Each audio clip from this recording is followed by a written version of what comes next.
Hi guys, MrRoflWaffles here. When you put ideas on the table like characters from zombies and multiplayer and campaigns of all of Treyarch's previous Call of Duty titles, weapons from the same, and maps from the same as well, fan favorite iconic locations, land, sea, and air combat, and the smoothest gunplay that you get in pretty much any console shooter that's just pick up and play. And then when you combine those ideas with potential player counts of over 100 players in each lobby, up to potentially a ceiling of around 140 players, maybe then on top you add some of the secret sauce that's made Treyarch Easter eggs so rewarding over the years, and so deep and layered and complex and enjoyable. And with all those things in the mix, it's kinda hard to ignore. And that's why today we're gonna be talking about Blackout in Call of Duty Black Ops 4. However, there is an elephant in the room looking to stamp all over the hopes and dreams of the Treyarch developers creating that Blackout mode, and it pretty obviously goes by the name of Fortnite. The question is, in the grand gauntlet between these two absolutely titanic games, will Fortnite come out on top? Will it retain its #1 spot? Or will Blackout usurp the throne and manage to scramble up, fighting tooth and nail to pull itself up over Fortnite's head and claim the Regency? We will see in a few months' time, but right now, today, there's one thing we can do to actually get an idea of which one will be bigger. Because as we all know, and there's not a hint of sarcasm in my voice here, size matters. Test number 1. Two of the biggest streamers on Twitch right now, Shroud and Ninja. What do they think of Call of Duty Black Ops 4? Does it have potential to overtake Fortnite? Let's hear from them. Sweet, okay. Dude, I can't. That's gonna be so much fun. Freaking flamethrower, dude. Flamethrower. I really hope you can actually pass equipment like, hey, you need meds. Boom. If this actually is a real thing, this map looks pretty big. This is Blackout. I like the name. I like it. This could be very, very big for the BR scene. Game changing. This is crazy. I didn't think they'd actually do it, but they're doing it. They're doing it. That was exciting. That really was. Do you think Blackout will be better than Fortnite? No. Not even close. How do I try it out? All right, man, it's so easy. First, you're gonna wanna go to your store, spend $60, all right? Download it, it's a massive download, all right? And then we'll have some fun. Not even close. Murphy's Law, dude. Daniel, happy to help, man. Alex, thank you for the 900 bits. What are your opinions on the new Zombies map? I literally could care, like, no less about zombies, man. Yikes, okay, it sounds like we're still undecided, so in that case, test number 2! During the Black Ops 4 community reveal, David Lord Vonderhaar confirmed that the Blackout map in Black Ops 4 Battle Royale will be over 1,500 times bigger than Nuketown. So, we today can do a little bit of theorizing to figure out what that means and see how that might affect the gameplay if there are indeed 140 players on the map. The method we'll be using here is very rough, but it's good enough because it's going to give us an idea of where the Blackout map will sit when compared to Fortnite if we can figure out the rough size of Blackout. To start off this little test, we're going to load up the most recent version of Nuketown, and to calculate how big it is, we need to find its area. Now, if we look at the map of Nuketown, we can roughly call that an ellipse, which means that unlike a circle where you have equal radius wherever you are on the perimeter of the shape, an ellipse has a varying length of radius, and so we're going to measure the maximum and minimum radii. We do this by running from the center of the map to the outermost part of our ellipse, back and forth over and over again, and then dividing by however many times we ran back and forth. We do it this way because it minimizes the error on our measurement, and it means that we can get a nice average for each radius. We then use the formula pi times the max radius times the minimum radius, and that gives us the area of the ellipse that we are calling the size of the map Nuketown. Now, when we run the numbers, we find that Nuketown roughly has a max radius to min radius ratio of about 8:3, and we find that our max radius comes out to about 6.25 player velocity seconds. I'll come back to that unit in just a moment. We then do our pi times max times min, and we find an area of around about 33.45 player velocity squared seconds squared. We're going to jot that number down for later and come back to it after we've done another calculation, but this time we're going to do it in the zombies mode. Now bear with me because I think this is a really good way of getting a great idea of just how the gameplay in Blackout is going to feel, okay? We're going to do that same kind of test that we just did for 2 zombies maps. We're going to do it for Der Eisendrache, and we're going to do it for Zetsubou no Shima. Things do have to change a little bit on these maps though, because I'm going to approximate them as circular instead of elliptical, but I can't just run into the center of each map all that easily, because I feel like it doesn't give us an accurate radius. And so instead, what I'm going to do is do laps of the entire map. I'm essentially going to run around each map in circles and then find the circumference from that, and then use that to calculate the radius, and then use the radius to calculate the area using the formula pi times the radius squared. On Der Eisendrache, we find that it takes 60.71 seconds to go around the circle on average. And so we say that the circumference is 60.71 player velocity seconds. That is equal to 2 pi times the radius because it's the circumference, and so if we divide our circumference by 2 pi, we get the radius, which in this case is 9.66 player velocity seconds. Then we can find the area by using pi r squared, and that gives us a map area for Der Eisendrache of 293.33 player velocity squared seconds squared. Doing the same calculation on Zetsubou, we find a circumference of 60.71 player velocity seconds, and then we find a radius of 9.88 player velocity seconds. Thus, our area for Zetsubou is 306.61 player velocity squared seconds squared. Now let me explain why I did these 2 calculations, okay?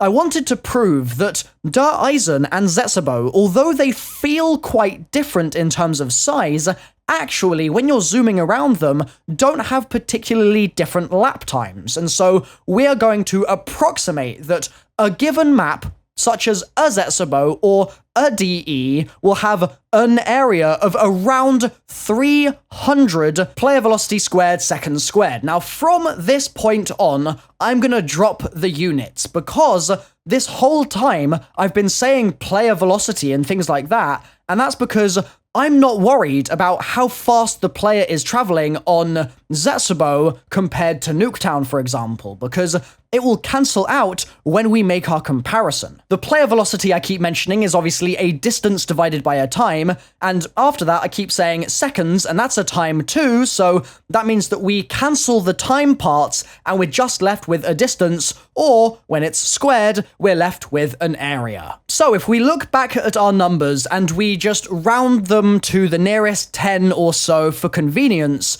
we found that the area of Nuketown was around about 30, and the area of our zombies map was around about 300, and so it's 10 Nuketowns in a zombies map. Great. This means if we take the original 1500 times bigger than Nuketown comment and we divide it by that 10, we can say that each Blackout map will be equivalent to 150 zombies maps. Now really what we should be doing is saying that named locations in Fortnite, so Tilted Towers would be an example, will have equivalents in the Blackout mode. So for example, a frozen forest. If we look at how Fortnite does it right now, these named locations or points of interest are surrounded by areas of the map that provide lower intensity gameplay. They are less dense, and the idea is that without naming the location, fewer people are likely to drop there, and so the gameplay is a little bit more relaxed. If we actually count the named locations on the Fortnite map, we find that there are 20, and seeing as there are 100 squares, that means that Fortnite has a 20% interest ratio. Now, it's It's a little different because of the fact that the sea in Fortnite obviously isn't accessible, it's not a player area, but we won't be worrying about that right now. If we switch our focus to the Blackout map, we can count 15 seeming points of interest. Now, this is going to be subject to change, but it looks to me like we have around about 15 points on this map. And that actually works really nicely with the number that we calculated before for how much bigger the Blackout map was going to be compared to a Zombies map. We said it will be 150 times bigger, and if we divide that by our 15 number, we get 10. And that means that in every 10 squares, we should have one Zombies map, or for every Zombies map, there should be 9 boring, low-interest areas of the map.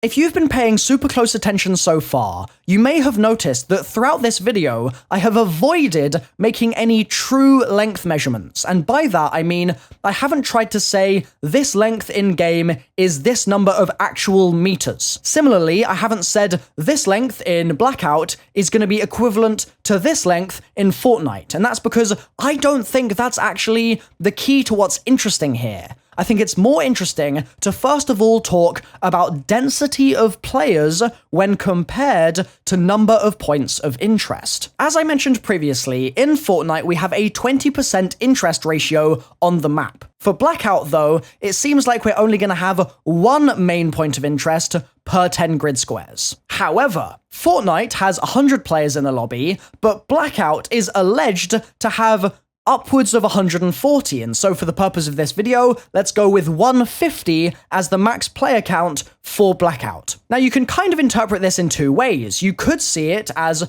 those points of interest in Blackout being really, really valuable and important and chaotic, like Tilted Towers times 10, or you could see it as each point of interest being too crowded and therefore not really being fun, and it being more preferable to drop elsewhere because there is more empty area in the Blackout map. One way of getting a better feel for what this all really will feel like is to assume, just for the purpose of testing, that everyone is going to drop at a point of interest. That means if you've got 150 players and 15 points of interest in Blackout, you get 10 players per point. And in Fortnite, you have 20 points of interest and 100 players, and so you get 5 players per point. Even just working with this extremely simplified hypothetical scenario, we can kind of gauge how it might feel to drop into a point of interest in Blackout compared to a similar point of interest in Fortnite. Now, ignoring an area like Tilted for now, because obviously there's a skew towards that particular location,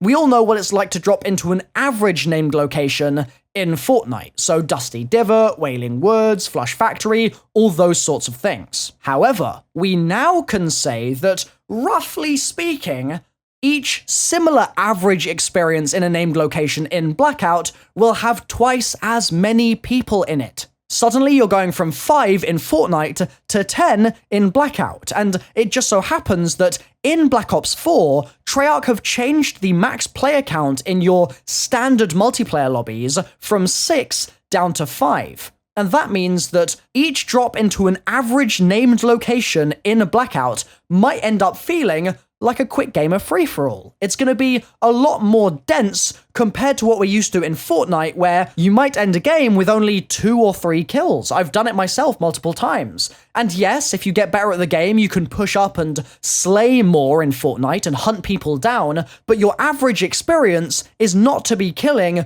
20 people. Whereas in Blackout, that's going to be more feasible. You could kill 8 people in your first location, and then head to that next location and kill another 6, and not even be halfway through the game just yet. Now, the reason we did all those zombies calculations earlier is because I wanted to give you a real point of reference to say, okay, if we've got 10 people dropping into each named location, that's all great, but what's a named location going to feel like? I mean, you can't really compare it to Fortnite when it's obviously going to be such a different game, especially with land, sea, and air combat being present. But if in your head you say, okay, a named location might be Der Eisendrache, or it might be Zetsebo, suddenly things become a lot easier to kind of gauge and think about in your head. That's why I wanted to do all of those calculations, just to say that points of interest will be akin to zombies maps in Blackout mode, And that means that when you do drop in and you do have that average encounter of 10 people, you'll have an idea for what that's actually going to mean in the space around you. You can quite easily think of a map like Der Eisendrache, think of 10 people spread out in that space, and then think about how quickly you're going to be running into each other and trying to be the last one standing. Now then, one point that I really need to stress here is that we've just been running a hypothetical scenario, and in reality, obviously you expect more people to drop at Tilted than you do at Flush Factory. And similarly, that same rule will apply in Blackout. You're going to have areas with better loot potentially because, for example, we know that some zombies' weapons are going to be available in the map, and so what if you can go to Origins and dig out the ancient staves? Or what if you can go to a part of town or something and build yourself a jet gun? Who knows what the possibilities are right now? I mean, only Treyarch do really, but those sorts of things are going to affect the average distribution of players in each named location. If we think about Fortnite as an example, you could probably take 4 of the average 5 people dropping at Wailing and put them at Tilted instead. So Wailing had an average of 1 and Tilted had an average of 9. And you could probably do that with other locations as well, so Flush Factory, for example, probably doesn't have that many, bump Tilted up even further, and end up with an average of, for example, 20 players in a game dropping at Tilted. And similarly, the exact same works for Blackout, except in Blackout, everything is amplified. You'll end up, instead of going from 5 to 10 to 20, going from 10 to 20 to 30 to 40 maybe. Imagine 40 people dropping in on your favorite zombies map. I mean, maybe they pull a buildings theme again and it's a Die Rise, and there's 40 people dropping there. Everything is going to be larger scale, once again assuming that people do indeed prefer to drop at those named locations in Blackout, just like they do in Fortnite currently. The beauty of what we've done today is that we can actually imagine these sorts of things and have a point of reference to go off. We know how big Zetsubou and DE and Garod and Rev and all those maps feel, and now we can get an idea of how many players might drop in, compare it to how Fortnite works currently, and try, in my opinion successfully, to deduce to some extent how it might feel to play Call of Duty Black Ops 4's Battle Royale mode, Blackout. Towards the beginning of the video, I said size matters, and that is still true. Because the question I now want to ask you, and there'll be a poll in the top right-hand corner of the screen,